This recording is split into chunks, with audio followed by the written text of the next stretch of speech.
Hello, everyone, and welcome to the RMTV Women's Podcast. This is episode 70, I think. I'm pretty sure it's 70. Okay. Which is a good number, actually, 70. It's really good. Might as well end the year on a high, mightn't we? 30 away from 100. Not that. That's literally crazy. We were literally hit like 30 by like the beginning, and we were literally hit 100 by like the beginning of what, like, there's too much maths that. For yourself. No, there's no need. Too much maths that. No, not gonna go with it. Topics of discussion today include the Chelsea match at the weekend, Emma Hayes' comments after the game, have a little discussion about that, and then we've got some questions from you guys that we're going to answer. So we'll just clarify. Final pod of 2019. Yeah, well, I was just gonna clarify. It's our last podcast of the year, last podcast of the decade as well. Wow. We probably won't be doing another one until probably like first week, second week in the new year. We haven't quite like sorted out yet, but it won't. After like the first game has been again. Yeah, which is Brighton on the 5th. Yeah, so probably like the Wednesday's like the 7th or the 8th or something like that. Don't know. So it'll be that week. Someone will be here. Someone will do it. So Chelsea game then. We were both there on Sunday. It was actually a really, really nice game of football to watch. Like, genuinely. Yeah, like I think that was Liverpool's. I wouldn't say like our best performance because I feel like Arsenal was probably our best performance. But like, you know, to go 1-0 up against Chelsea in the opening couple of minutes was like amazing. Like I absolutely loved it. I think it was like the dream scenario. Like Vicky Jefferson probably was even just like the players don't concede in the first 10 minutes, but to then go and like be ahead in like the first however many minutes it was, it's just like, oh my god. Like, if I'm being honest, I didn't see that happening. I kind of thought, you know what, it's a Chelsea side that are in form. It's a Chelsea side that I think are going to be league winners. I just feel they are. I thought maybe it would just be a bit of damage control in a way to sort of be like, okay, let's play football, but let's also just be aware to keep the scoreline down. And I know that's quite harsh to say, but like that's just the way I kind of went into it. And I know the mentality should always be to win, but I just think in recent, especially with our luck so far this season, like that's what I was thinking of. But then to go and score a goal, I don't even care that it was a scruffy goal. That I could not care less. It was a goal, and I think it was a deserved goal because I don't think it was fully Chelsea, like their football all the time. Like we was playing really well, and using like the channels well, linking play up with the front three.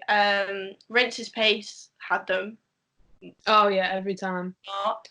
And you know that Chelsea is struggling when not struggling, but they're desperate to sort of get a result when they stick in Millie Bright up top, like. You know, that was mad. I was like, oh my god, Millie Bright up front, like what the hell?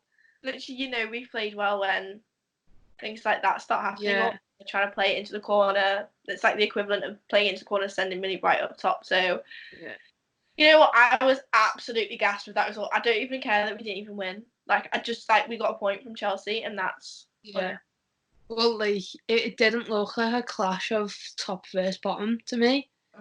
Like. We were like standout performers in moments of the game, and like obviously like I think we did rattle them a little bit when we went 1-0 up there because like I know they pretty much like equalised like a couple of minutes later, like fair play, like they could have had 2 or 3 more, but like so could we. Like Niamh Charles misses one a few moments later to go to that could have put us 2-0 up. She just scuffs a shot basically, which is unlucky, but like. A couple of free kicks as well. Yeah. Like the net from far out. Yeah, literally just whacking it. Honestly. But why not? Why would you not just pause the keeper to make a save and then maybe they're going to fluff up the save or anything like that. So why not? I just thought like Robe had a worldie of a game, in my opinion. Like, She did, considering she's been carrying a rock for a few games and she's knackered. Like yeah. she played well. But there's no one else really that can play there. Like, obviously Perfield's out. You don't want to put Roberts there because that takes away something from the midfield. So you're a little bit like, Roby, you're gonna like, have to play, and that's obviously the way that it turns out. And I think she'll have wanted to play against Chelsea either way. But I just think, yeah, for a few weeks now, she's probably been one of our better players in terms of, oh my god, she literally just puts her body on the line. She does care if she gets broken in half. Like, she's doing it for the sake of the team, and she plays for the shirt. And that's just, you can't really ask for anything more from your team. And I think it's a special shout to Rins as well, Babaji. They like, sometimes it kind of feels like she makes the wrong pass or whatever, that maybe she thinks, I don't know how to explain it, but I just think she's been more of a team player recently. Yeah. Like, well, she's been tracking back quite a bit, hasn't she? Yeah, like off the ball, out of possession work, like Vicky said it herself, like she's been well impressed with it, and like I think I have as well, and even just her confidence. Like, we know she can do it, just now she's kind of had more of a free reign and then confidence to be able to just be like, go and show us what you can do, sort of thing. Yeah. And like I think it's worth mentioning, like Newcastle has scored a few goals in the last couple of games. Like it's one of them things that you welcome the break over the next couple of weeks for Christmas, because you know the players need a rest, and it's a nice time for them all to like recuperate and reflect on what's happened so far this season and look ahead to what can be done more like better next season.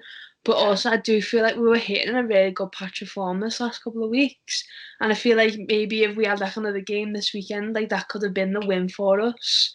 Like, say we were playing Brighton this weekend, I feel like maybe that could have been the time that we could have got our first 3 points on the board. But then, like, I don't know, it's one of them. It's like swings and roundabouts for both it. Like, I'm really happy that we've got a break, but then also I'm really like, oh, what could have been if we did have another game this weekend?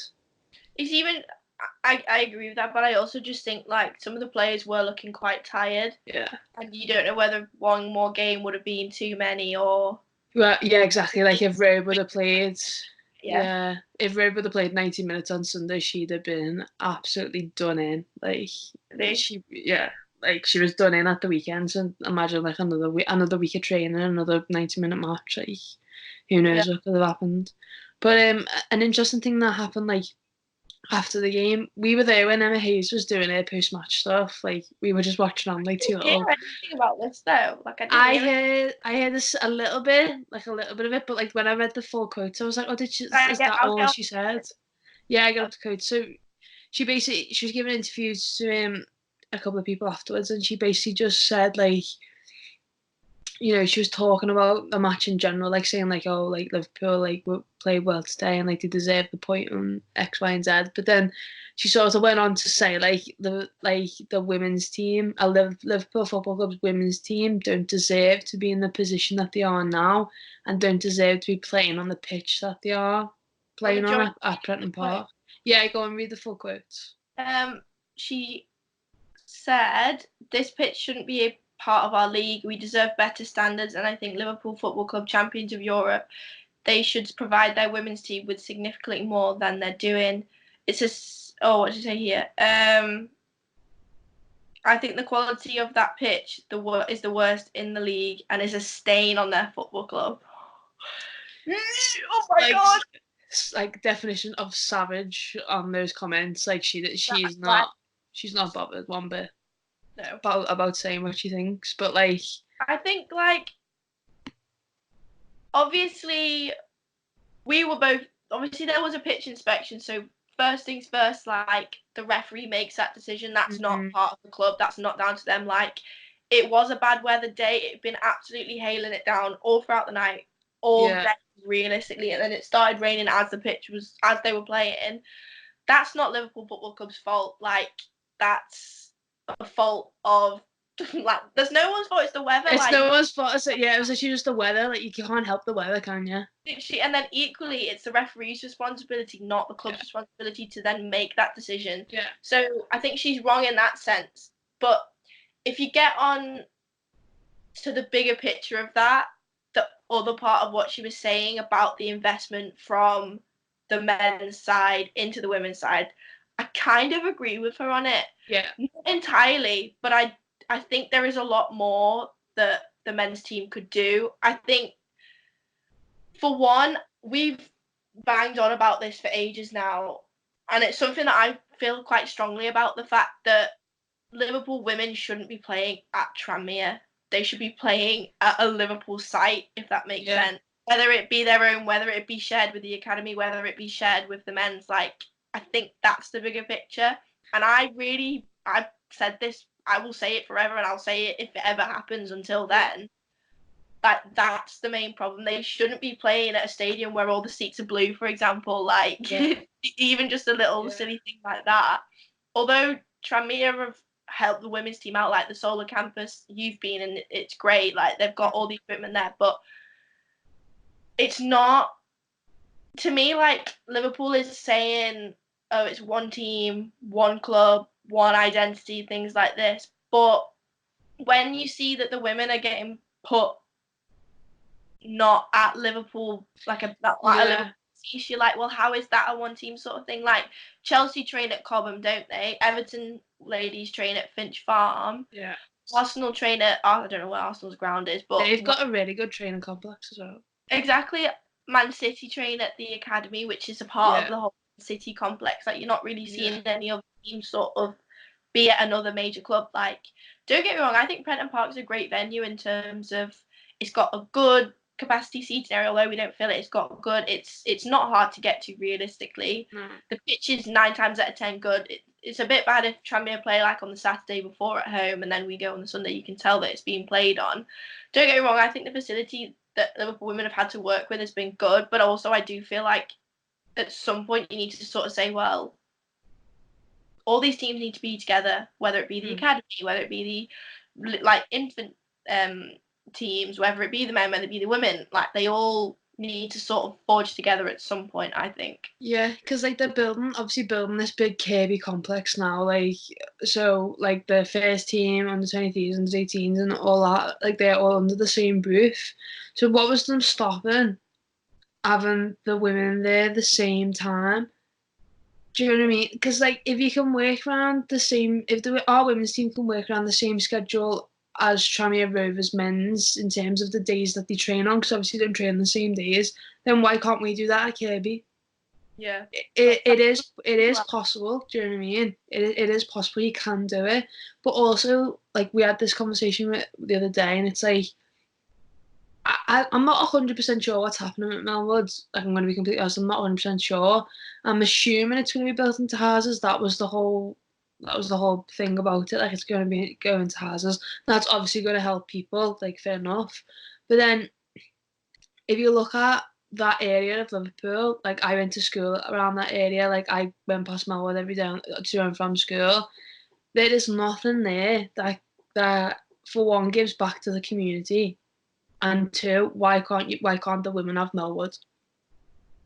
What is stopping them from saying that complex is not going to be used by Liverpool men, Liverpool under 23s, Liverpool under 18s? Have that on us, and the club keep it running like they do now.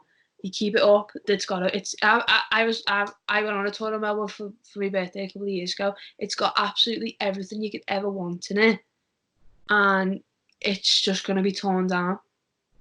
It's just going to be like, and it just baffles me. The thing I'd like to know, whether there was even a conversation about it ever happening. Like, I think at this stage, even a conversation is something. And it'd be interesting to know if there wasn't ever any consideration of thinking, oh, well, let's put the women there. Yeah. Like, I wish I had the clip. I can't remember. There was like a dinner, or like an event where there was loads of people in talking about it. I think there was representatives from the club, and then there was people from the community all meeting up to say what was going to happen to Melwood. And someone raised the question of why not give it to Liverpool women's teams. I can't for the life of me remember. It was ages ago. Like, I remember Tom showing me the clip. I'll try and find it, and if I can find it, I'll put it in here. But like, I doubt it. I doubt I'll get it. But like, someone did raise the question of why can't our women's team have it. At the minute, it seems very much like there's Liverpool men and then there's Liverpool women. it's not a one club thing. It's not a one team thing. It doesn't feel like that. And I'm sorry, like, I'm really sorry to say it, but it doesn't feel like that. Like, we had the whole thing of the derby the other week, and it was like one club, one team, one city, blah, blah, blah. But then you're taking away that something good that's happened there at Anfield, and then you just go back to your everyday life the next day, and it's exactly the same. You're two separate teams. You're training in two separate complexes. Like, it's like Tranmere and Liverpool women aren't one club, yet they share a stadium and they train at the same complex. How does that make sense? You might as well be called Tranmere women. Literally. You might you might as well be. Do you know what I mean? But we're not. We're Liverpool FC women. So why aren't we treated like that? If you get what I'm saying. Yeah, I know what you mean, and that might be a key as to why attendances haven't necessarily been what everyone sort of hoped for. Yeah. I've said this a few times actually, and there's been a lot of occasions where Liverpool men haven't had a game and Liverpool women have, or it's been international break. Fair enough, a few of the men have gone away, like the Trents, the Hendersons have all gone off, whatever. What's stopping any player, a reserve goalkeeper, for example, coming down to the women's game, being all over like the Liverpool social media accounts, being like, "Look at me, I'm here. Come and say hello. It's only this much, blah blah blah. It's the women versus Chelsea. It's the women versus whatever." What's stopping them from doing something like that when the men obviously aren't in training or they're having a day off? Like, they're not going to be training necessarily throughout the whole day on a Saturday when it's international break, are they? So what's stopping, for example, even just a local lad coming down, Curtis Jones, for example, who comes down and he's like, "Oh, this is what's going on." Adrian, for example, who doesn't go off on international break, different things like that they could be doing. And as I said, like, we don't know whether these have been discussions and there's actual legitimate reasons why the women can't be at Melwood. Why not? As I'm saying, like, we don't know whether any conversations have gone down in terms of this can't be done, I don't know, legal reasons. Who even knows? Like, there could be like legitimate reasons that we're not. And then we're sat here going like, why are you doing this? But equally, then that should be something that's conversed to the fan base. Yeah, I think that's it. Like, I think a lot of things need to be addressed, whether that is to literally say like, no, we can't do that. Okay, that's fine. Well, don't just realistically can't do that until like the end of the 2021 season, I think, because we've like got to deal with like Prenton Park that we play there till then. Just one more season. Yeah, I think after this one. So obviously this one will finish in May, and then it's like the 2020-2021 season that like we've got. I think that's our last year. Could be wrong on that, but I think it is.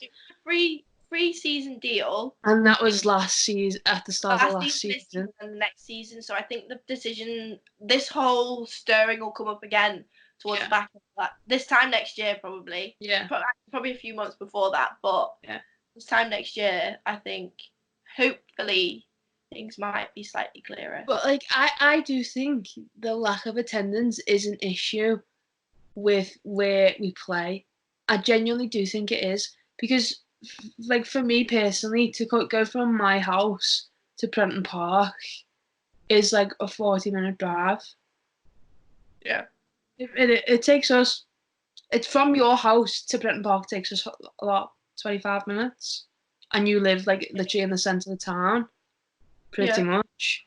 Like, so add like another extra 10-15 minutes on for me to get to your house. Like, from mine, it's a 45-minute drive.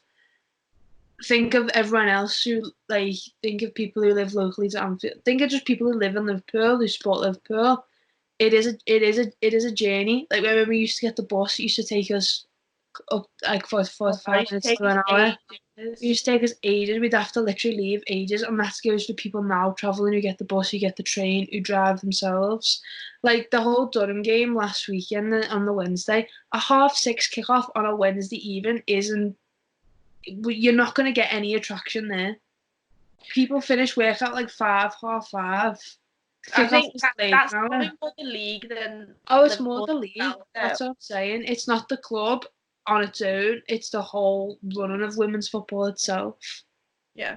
that needs an actual like sit down and discussion about it. It Because all just seems like everyone's just gone, oh, let's just do that.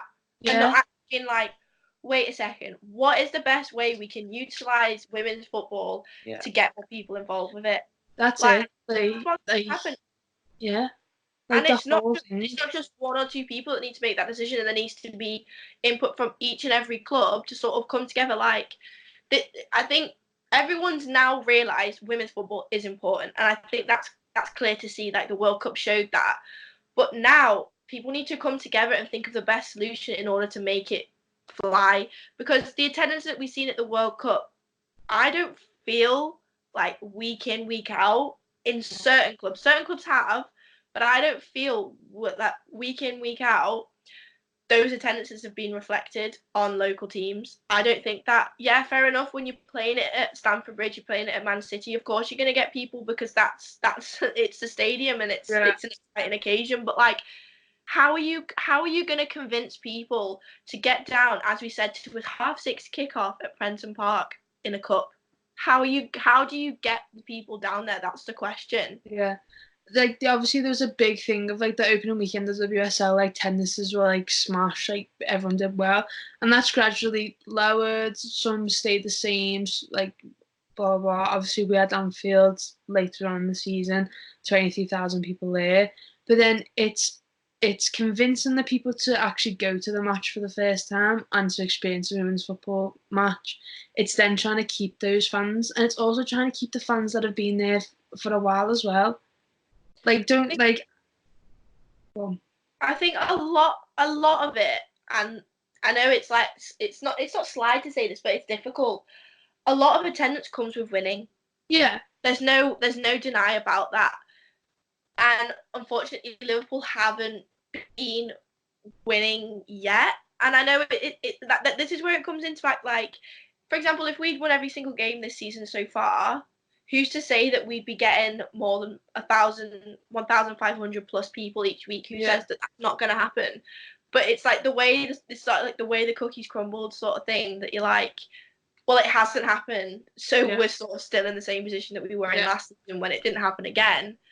So I definitely think, like, look at Arsenal, for example, and Chelsea for that matter. They've been winning constantly, and their attendance is slowly, admittedly, but has been going up a little bit, and it has a lot to do with that. But as I said, I just feel like it's all very well getting loads of people down to the stadium, but it's, as you said, retaining the people is the problem. Yeah. How do you go about retaining people to come every single week? Like, we do it because we're passionate about it, and we've got loyalty in terms of we go there and we film our post-match stuff. We see the people. Like, we go there not just as it's a job, but because it's a social thing. Like, we look forward to match day. We look forward to getting down there. It doesn't. I feel have like not celebrated at Prenton Park as much as I celebrated that Niamh Charles goal in a long time. Like, I was on my feet, a laptop in one hand, the other one like raised in the air. In the press area, by the way, like, there's other people there, and I was the most biased person in that moment because I was just like, I don't care. I am here as a fan. I want my team to win. First and foremost, we are there as fans. Yeah. Like, I relish those games against Chelsea, against City, Arsenal, like, even like the likes of like Tottenham and that now. Like, I want to go and see those games. I want to see us play against the big teams and do well. So if Niamh Charles scores a toe poke, a really scruffy goal, I am on my feet celebrating it because I don't care. Literally, like, that laptop would have been flung, like, if like there was like a 90th minute winner for us. Oh my god! I was on that pitch if we scored. Do you know what I mean? Like, we are fans first and foremost, and I want to see my team win. And I want to see more people down there supporting the team. We know. I think we asked the same question every single week. How important was it to see the fans? How much of a fans did the impact game? And you see it every single week. And like, every single time, the players come out with such amazing responses in terms of, we do this for the fans. The fans are the reason why we do it. But you almost, they don't say, but you're almost like, they want more. They want more fans. Yeah, you almost want to say to them, would you like more people to come? Yeah. Or Yeah. why?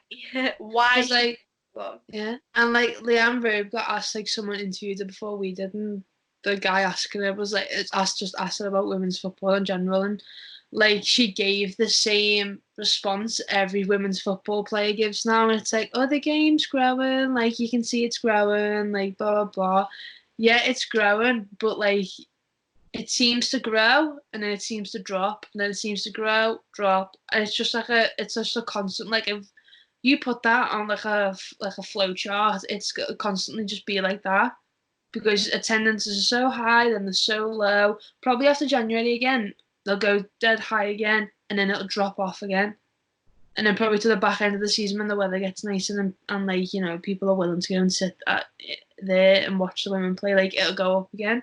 But like you need to have a constant like, or just a constant rise, you know what I mean? Because it can't be chopping and changing each week. Yeah. And like that's no spite. It's no one's fault. Like you're not gonna say, oh, it's the people who don't show up, or it's the team, or it's the club, blah blah blah. It's no one's fault.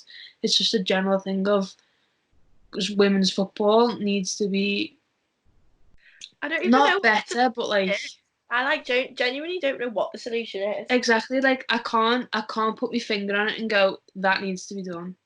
Yeah, I know what you mean. And like that's like the difficult thing about it. Like we've had many conversations both on camera and off camera about it, and we say the same thing every time. I feel like I'm constantly just repeating myself, but like we literally just don't know what it is that can be done because I don't think we'll know what can be done until it's done, and then it'll exactly. be like, And then it'll have the light bulb moment, and you'll be like, oh yeah, like that's what we needed. I think it will get there eventually. I think it's just I'm sick of saying we need to be patient. I don't want to be patient anymore. I want it now. I want it now. I want Pretton Park full, but can't have everything in life, can we? We could be sat here in 10 years' time and being like, watch this video back and be like, why the heck are they complaining? Honestly, like, why are they just moaning? Why are they so aggy? Oh, we're just moaners, aren't we? Literally. Should be grateful. I am grateful. Anyway, so let's read the questions and get a little bit more. I don't even know what the questions are, so yeah. First one then comes from at WWFLFC, who asks, do you think any young players from the academy will be called up? Now, towards the back end of last season, we had like a few on the fringes, didn't we? We obviously had Annabelle. Oh, Annabelle Blanchard's left. Obviously, Bo Kearns is still with us. She like got her breakthrough last season. So like Cole, me and Parry, they've all gone. They've all gone elsewhere. So I don't know what's happening with the academy, to be honest, and you don't really get told anything. No. So it's kind of difficult to say, but I just feel like Bo Kearns is probably the big one at the moment who's pushing on.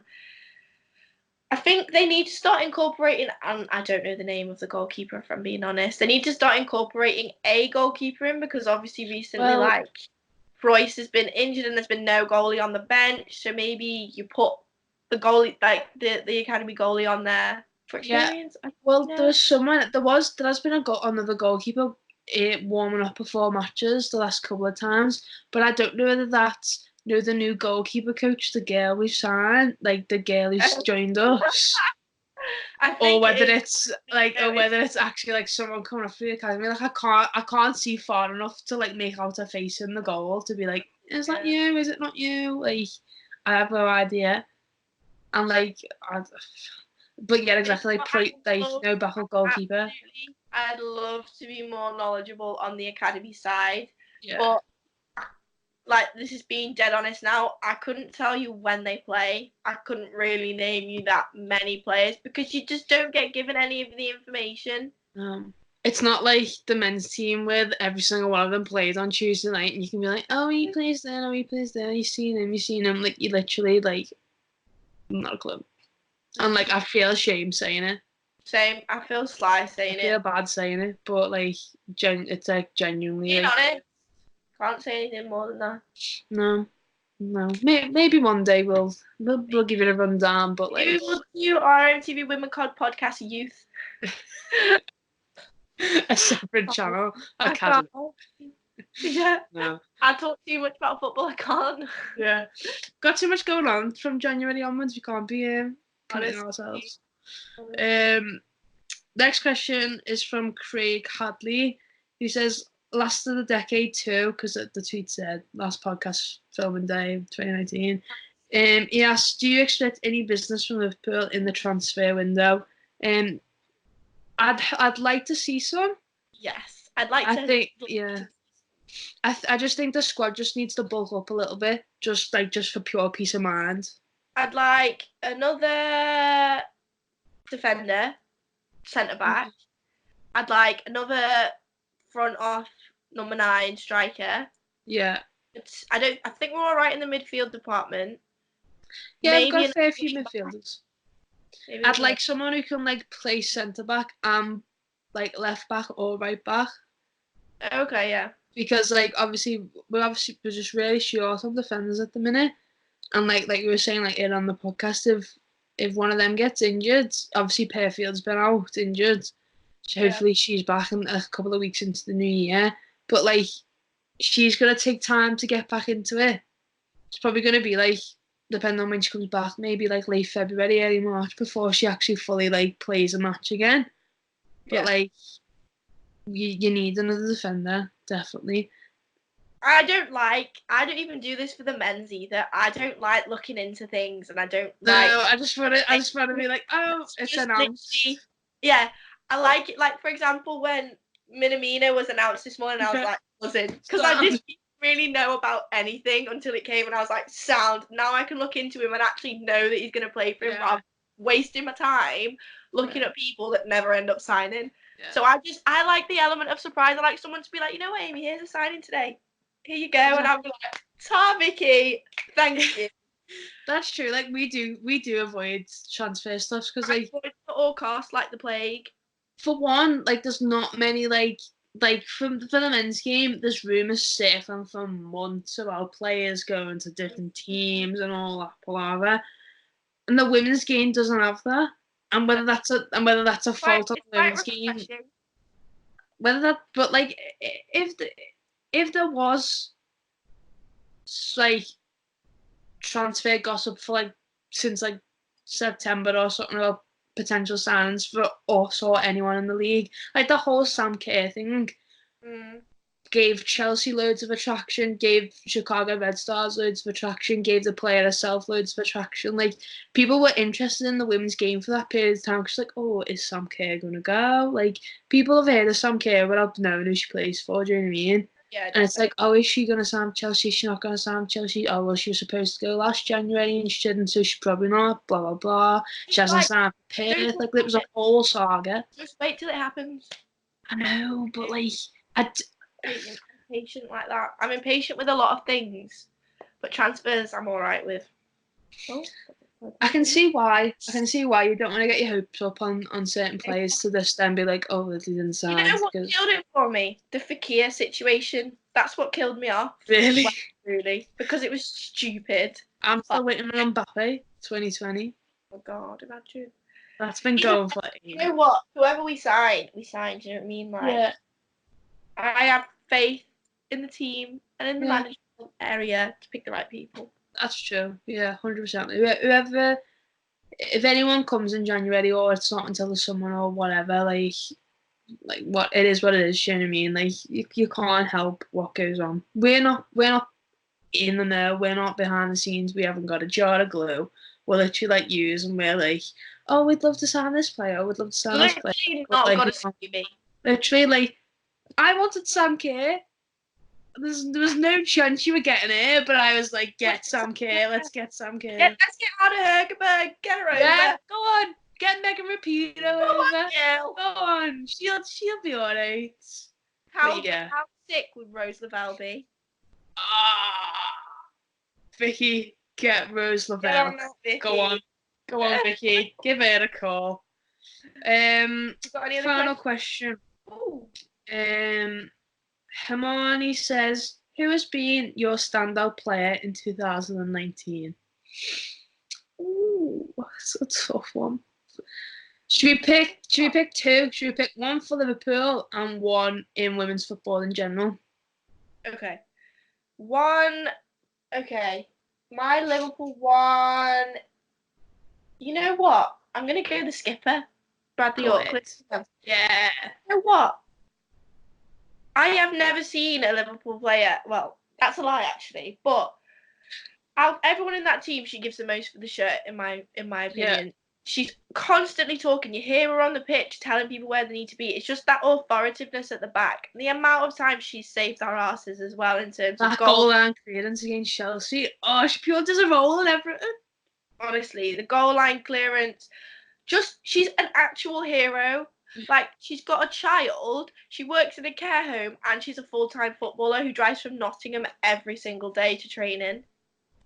Like, give that woman a medal. She's not. Do you know what? She's nominated for Player of the Month for December. Go and vote for her. Go and vote. The link will be in the description. Yeah, it will. Go and give her. I just feel like she's probably played every single game for us since she signed. I think she has. Her appearance against West Ham was her 42nd. I want to say. Yeah. She's absolutely smashed it. Like, I love her. Yeah. One of the players we've not spoken to yet, and I really want to. I'd be really nervous to speak to her. I'm like, hi, Debbie. I think the game ends. You gotta go back to Nottingham now. Yeah, see you later. Bye. Okay. She was in front of us the other day, wasn't she? Yeah. And my world football one, I think it's gonna be between. You're gonna pick the same one as me, aren't you? Probably. Lucy Bronze and Sam Kerr. Oh, okay. Surprised me there. I think that I don't even need to explain. It just says it for itself. Yeah. I think my Liverpool one, I'm going to go with...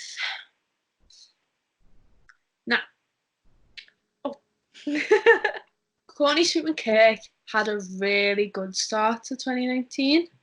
Yes. So she is up there. Despite how her form has been this season, she did really well at the beginning of the year. Yeah. Ní he's my gal. Christy Murray, she's my gal as well. Anka Price has saved us on a couple of occasions. No, I'm going to give it all of them. Yeah. Do you know what? Yeah. We just individualize here. No, we just love every one of those players. We're a team. Yeah. Very much. My world one, I'm gonna go with Miedemar. The stats don't lie. Yeah. Stats don't lie. And also like Juliet as well. I was She's thinking a that. sick player. She's boss. Like a player. But yeah. I think they're Lucy Bronze, Sam Kerr, Miedemar and Juliet. Yeah. Solid. Who would you put in there for five-a-side? Who's your goalkeeper? Endler. Yeah. Oh, imagine that five-a-side team. Oh, wouldn't like to go up against them. Literally. Well, that's it. Oh my god, end of 2019. RMTV Women's Podcast 2K19 is over. That's so sad. Sad. Been a really good year though. Bring on 2020. That's all I'm saying. 2020, yeah. I think to make a nice reflection video. Well, we've got a nice reflection video coming to you on Christmas Eve. Maybe like an actual reflection of just like RMTV Women's Podcast. Yeah, well, we'll have to do that in 2020 now. Did we start the podcast in 2018 or 2019? 2018. Oh, right. Okay. Yeah. Oh, yeah, because we've had a year. Sorry. It's been a long day. But yeah, thank you very much for watching, for subscribing. We really do appreciate it. We know women's football is everyone's cup of tea, and we can appreciate that. But yeah, we just listen to us rant. Yeah, I feel like we just have some really good conversations sometimes, some really stupid conversations as well. So why not stick around for them? Yep. We've got 3 more 12 Days of Christmas videos to come out. Yeah. So keep your eye out for them. The last one it will be on Christmas. It's good, and Lauren went through pain. Yeah. Please go and watch that one. I was watching it last night and I was just like... I actually thought I did quite well. You did really well, but you could just see in my face that I was just like, I just don't want it. Like, Mandy slated it. She was like, Mandy I think you did could have done slate a bit better on the whiskers. And I was like, I was using a blunt pencil because we didn't have a sharpener. I was like, yeah, I've done my best. Mandy's not wrong. I'm going to go now. But yeah, thank you so much for watching, for listening, for subscribing. Do subscribe to the channel if you haven't already, and we will see you all in our 12 Days of Christmas videos. But for the podcast, we will see you all in 2020. Have a brilliant Christmas, everyone. Yes. A fabulous New Year. Don't drink too much. Do drink too much. I will be drinking a lot. Lauren's not an alcoholic. Oh, no. Oh, God. Let's go. Okay. Thank you. Yeah. Bye. Bye.